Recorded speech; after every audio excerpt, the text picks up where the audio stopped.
Hello, welcome back in my YouTube channel doctor S के शाह। मेरे YouTube channel doctor S के शाह में आप सभी को पुनः स्वागत है। आज मैं डिस्कस करने वाला हूं भारतीय अर्थव्यवस्था, इंडियन इकोनॉमी।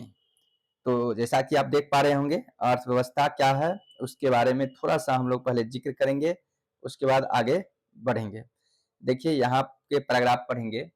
कहता है अर्थशास्त्र। अर्थशास्त्र एक सामाजिक विज्ञान, सोशल साइंस है जो यह अध्ययन करता है कि व्यक्ति, समाज, सरकार और कंपनियां सीमित संसाधनों का उपयोग कैसे करते हैं ताकि अपनी आवश्यकता और इच्छाओं को पूरा कर सकें। या यूं कहे तो एडम स्मिथ अर्थशास्त्र का जनक कौन है? तो आपको एडम स्मिथ जी है। एडम स्मिथ जी है, जिन्होंने 1776 ईस्वी में अपने the inquiry into the nature and cause of wealth of nation वाले बुक में उन्होंने बताया थे कि अर्थशास्त्र एक धन का विज्ञान है। तो ठीक है, इस तरह से उन्होंने डिफाइन किया था। लेकिन मैं एक सिंपल शब्दों में कहूं तो मैं कह सकता हूं, जो अर्थशास्त्र एक सामाजिक विज्ञान है जो यह अध्ययन करता है कि एक व्यक्ति, समाज, सरकार, कंपनी अपने सीमित संसाधनों का उपयोग कैसे करते हैं ताकि अपनी अनंत आवश्यकताओं की पूर्ति का अधिकतम संतुष्टि कर सके। उसे हम लोग अर्थशास्त्र कहते हैं। ठीक है, अब आगे बढ़ते हैं, इस पैराग्राफ में आते हैं तो देखेंगे क्या कहते हैं। अर्थव्यवस्था, इकोनॉमी। देखिए कहता है किसी देश, राज्य या क्षेत्र की वह व्यवस्था होती है जिसमें लोग वस्तु और सेवा उत्पादित, वितरित और खपत करते हैं। या यूं कह सकते हैं तो अर्थव्यवस्था एक प्रक्रिया है जिसके अंदर, जिसके तहत कोई राज्य, देश और क्षेत्र की वह व्यवस्था होती है जिसमें जिसमें कोई वस्तु और सेवाओं का उत्पादन, वितरण, विनियोग और उसका उपभोग कैसे करती है। और इस चीज को जो अध्ययन करता है उसे अर्थव्यवस्था अर्थात इकोनॉमी कहते हैं।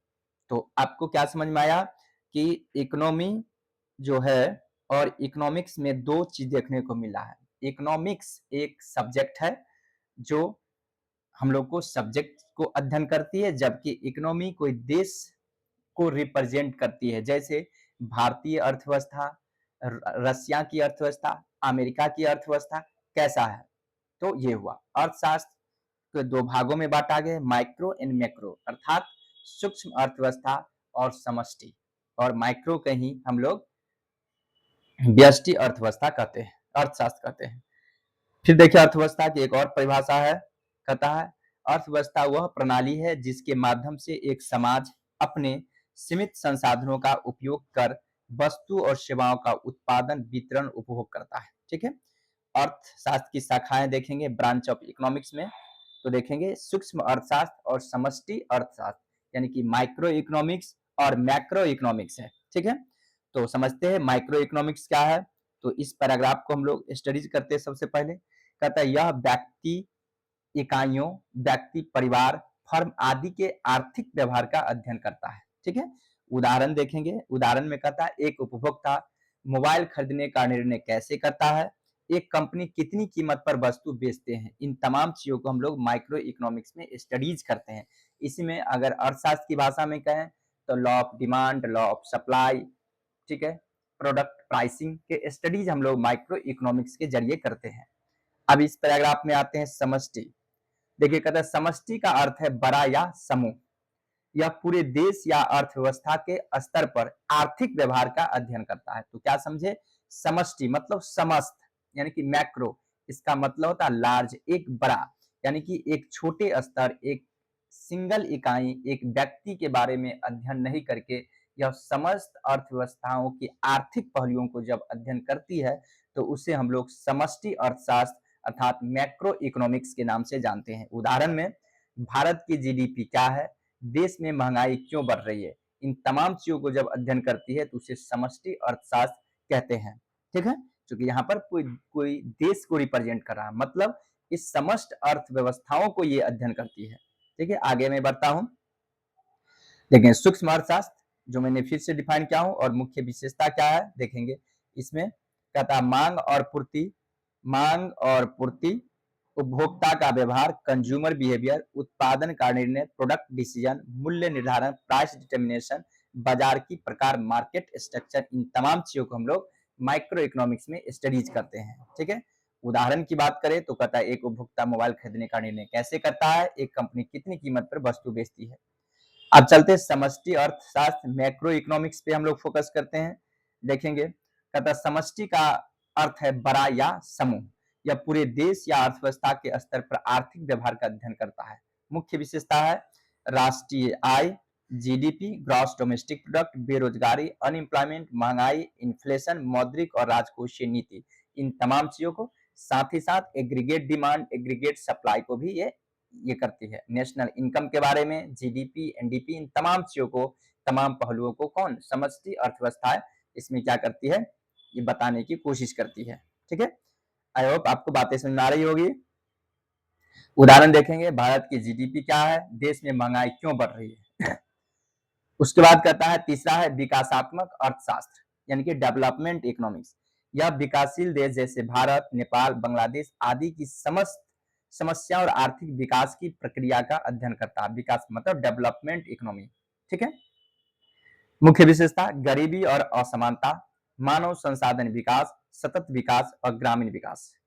फिर कहता है अंतरराष्ट्रीय अर्थव्यवस्था, इंटरनेशनल इकोनॉमिक्स किसको बोला गया है, तो कहता है यह देशों के बीच व्यापार और आर्थिक संबंधों का अध्ययन करता है। इंटरनेशनल इकोनॉमिक्स क्या है, यह दो देशों के बीच व्यापार और आर्थिक संबंध के बारे में यह अध्ययन करती है। जैसे इसका विशेषता है अंतरराष्ट्रीय व्यापार, इंटरनेशनल ट्रेड, आयात निर्यात, इंपोर्ट एक्सपोर्ट, विदेशी मुद्रा विनिमय दर, फॉरेन एक्सचेंज रेट, वैश्वीकरण, ग्लोबलाइजेशन के बारे में यह अध्ययन करती है। लोक वित्त अर्थात पब्लिक फाइनेंस करता है, यह सरकार की आय और व्यय का अध्ययन करती है। जैसे मुख्य विशेषता लोक वित्त, पब्लिक फाइनेंस का मतलब यह सरकार की आय व्यय के बारे में बताता है। लोक मतलब जनता के बारे में, ठीक है, जो हित के। तो जैसे सरकार की आय व्यय कहां से आ सकती है, तो जैसे देखिए कर व्यवस्था, टैक्सेशन सिस्टम, बजट, उसके बाद पब्लिक डेप्ट, सरकारी ऋण, पब्लिक एक्सपेंडिचर। क्या समझे, टैक्स सिस्टम, बजट, पब्लिक डेप्ट और पब्लिक एक्सपेंडिचर, इन तमाम चीजों को हम लोग पब्लिक फाइनेंस में स्टडीज करते हैं। ठीक है, टैक्सेशन का क्या सिस्टम है, ताकि टैक्स का क्या स्ट्रक्चर हो, ताकि गवर्नमेंट को ज्यादा से ज्यादा रेवेन्यू जनरेट हो। जैसे गवर्नमेंट को रेवेन्यू जनरेट होगी तो एक बजट पेश करती है, एनुअल बजट पेश होती है, यानी कि जिसको हम लोग यूनियन बजट कहते हैं, जो हमारे देश की वित्त मंत्री के द्वारा each and every year budget को अनाउंस की जाती है। और इस बजट के मद्देनजर सरकार ये बताने की कोशिश करती है कि आने वाला जो वित्तीय वर्ष है उसमें कितनी आय और व्यय होती है। आयो,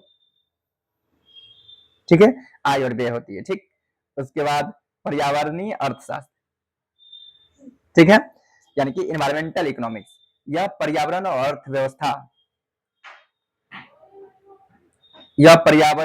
अर्थव्यवस्था के संबंध को समझने का प्रयास करता है। मुख्य विशेषता प्रदूषण नियंत्रण, प्राकृतिक संसाधनों का संरक्षण कैसे हो, हरित कर, ग्रीन टैक्स और सतत विकास। क्या समझे, पर्यावरण अर्थशास्त्र या पर्यावरण और अर्थव्यवस्था के बीच, ये पर्यावरण और अर्थव्यवस्था के बीच के संबंध को समझने का प्रयास करता है। जैसे प्रदूषण का नियंत्रण कैसे किया जाएगा, प्राकृतिक संसाधनों का संरक्षण, जो भी हमारे पेड़ पौधे हैं, ठीक ना, इसको कैसे संरक्षण किया जाए। जैसे फॉरेस्ट जंगल है उसको कैसे संरक्षण किया जाए, उसमें वाइल्ड एनिमल है उसको कैसे प्रोटेक्ट किया जाए। हरित कर, ग्रीन टैक्स और सतत विकास, यानी कि सस्टेनेबल डेवलपमेंट के बारे में ये अध्ययन करती है। ठीक है, आगे हम लोग बढ़ते हैं। श्रम अर्थशास्त्र, लेबर इकोनॉमिक्स, कहता है यह श्रमिकों, मजदूरी और रोजगार से संबंधित विषयों का अध्ययन करता है। ठीक है, श्रम यानी कि लेबर इकोनॉमिक्स में यह श्रमिकों, मजदूर और रोजगार से संबंधित विषयों का या मुद्दों को अध्ययन करती है। जैसे इसका विषय वस्तु मजदूरी निर्धारण, मजदूरी का कैसे, यानी कि वेज का डिटर्मिनेशन, श्रमिक नीति, वेज पॉलिसी, बेरोजगारी, अनएम्प्लॉयमेंट, श्रमिक संघ यानी कि ट्रेड यूनियन, ठीक ना, लेबर यूनियन के बारे में ये स्टडीज करती है। ठीक है, कृषि अर्थशास्त्र मतलब ये एग्रीकल्चर से संबंधित विषयों पर अध्ययन करती है। यह कृषि और ग्रामीण अर्थव्यवस्था से संबंधित विषयों को देखता है। यह कृषि और ग्रामीण, जैसे मुख्य विशेषता फसल उत्पादन, कृषि मूल्य नीति, किसान की आय और व्यय। ठीक है, खाद्यान्न वितरण, निष्कर्ष में देखेंगे, कहता अर्थशास्त्र की ये शाखाएं हमें व्यक्तिगत से लेकर वैश्विक स्तर तक के आर्थिक कार्यों और नीतियों को समझने में मदद करती है। हर शाखा अपने अपने क्षेत्र में गहराई से अध्ययन करती है और नीति निर्माण में सहायक होती है। अब आते हैं, समझते हैं अर्थव्यवस्था के प्रकार। अर्थव्यवस्था, ऊपर आपने समझा कि अर्थव्यवस्था क्या है, तो मैंने बताया था कि अर्थव्यवस्था के अंतर्गत कोई व्यक्ति, कोई समाज, अर्थव्यवस्था के अंतर्गत कोई राज्य, कोई देश और क्षेत्र अपने संसाधनों को प्रयोग करते हुए किसी वस्तु और सेवाओं का उत्पादन, वितरण, विनियोग और उसका उपभोग कैसे करती है, इस चीज को जो अध्ययन करती है उसे हम लोग अर्थव्यवस्था कहते हैं। ठीक है, या इस तमाम संसाधनों को वृद्धि करने के उद्देश्य से जो बनाई गई नीति होती है, जो प्रक्रियाएं होती है, उसे भी हम लोग अर्थव्यवस्था कहते हैं। तो अर्थव्यवस्था को मुख्य रूप से 3 भागों में बांटा गया है: पूंजीवादी अर्थव्यवस्था, समाजवादी अर्थव्यवस्था और मिश्रित अर्थव्यवस्था। ठीक है, अर्थव्यवस्था को देखिए, पूंजीवादी अर्थव्यवस्था के बारे में हम लोग यहाँ पर स्टडीज करेंगे। कहता है इसे मुक्त बाजार व्यवस्था, फ्री मार्केट इकोनॉमी भी कहा जाता है। इसका विशेषताएं क्या है? उत्पादन के साधनों का निजी स्वामित्व होता है, लाभ कमाना मुख्य उद्देश्य होती है, सरकार की भूमिका बहुत कम होती है, बाजार डिमांड सप्लाई तय करता है मूल्य और उत्पादन। मतलब ये कि कोई वस्तु का मूल्य का निर्धारण वहां पे डिमांड और सप्लाई अर्थात मांग और पूर्ति के बेसिस पे किसी वस्तु का मूल्य का निर्धारण की जाती है। उसे हम लोग कैपिटलिस्ट अर्थात पूंजीवाद इकोनॉमी अर्थशास्त्र कहते हैं।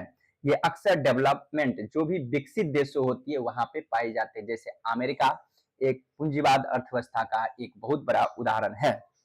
तो कह सकते हैं कि पूंजीवादी अर्थव्यवस्था वह अर्थव्यवस्था होती है जिसके अंतर्गत उत्पादन के साधनों में कोई निजी व्यक्ति का अस्तित्व होती है, जहां पे सरकार का नियंत्रण बहुत कम होती है और ये प्रॉफिट अर्थात लाभ के उद्देश्य से बनाई जाती है। और इसमें किसी वस्तु के मूल्य का निर्धारण उस वस्तु का मांग और पूर्ति के हिसाब से की जाती है। ठीक है, अब हम लोग चलते हैं समाजवादी अर्थव्यवस्था देखेंगे, सोशलिस्ट इकोनॉमिक्स।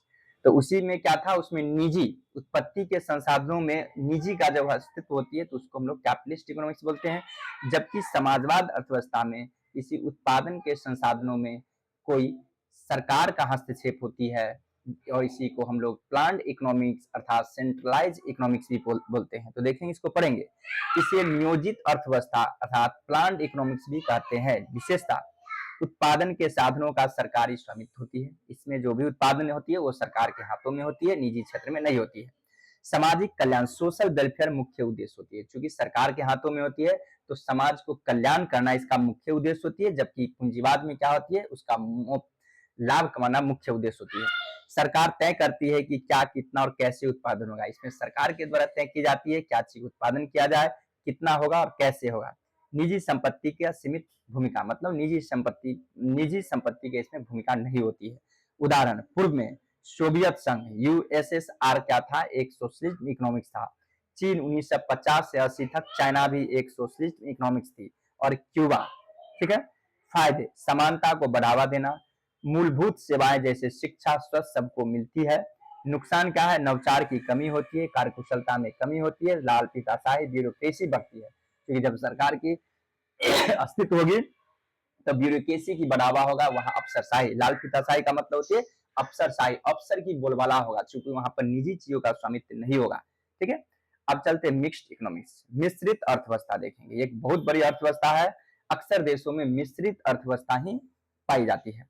तो देखेंगे, कहता है यह पूंजीवाद और समाजवाद का मिश्रण है। विशेषता, सरकारी और निजी क्षेत्र दोनों मिलकर काम करेंगे, क्योंकि जब दोनों की विशेषता है तो दोनों में होगा। सामाजिक कल्याण और निजी मुनाफा दोनों का होगा, क्योंकि सामाजिक कल्याण और निजी मुनाफा दोनों होगा। सरकार महत्वपूर्ण क्षेत्रों को नियंत्रित करती है, जैसे रेलवे, रक्षा। निजी कंपनी को भी कार्य की स्वतंत्रता होती है। उदाहरण, भारत, फ्रांस और ब्राजील। और साथ ही साथ मैं ये कहना चाहूंगा, अक्सर जो दुनिया में जितनी भी देश है तो उसमें मैक्सिमम देशों में मिश्रित अर्थव्यवस्था ही प्रणाली ही अपनाई जाती है। फायदे क्या है, संतुलित विकास, सामाजिक सुरक्षा के साथ प्रगति, प्रतियोगिता और नवाचार संभव। नुकसान क्या है, नीतिगत असमंजस्य, भ्रष्टाचार और ब्यूरोक्रेसी की समस्या होती है। तो इस तरह से आज की क्लास एंड हो रही है। ठीक है।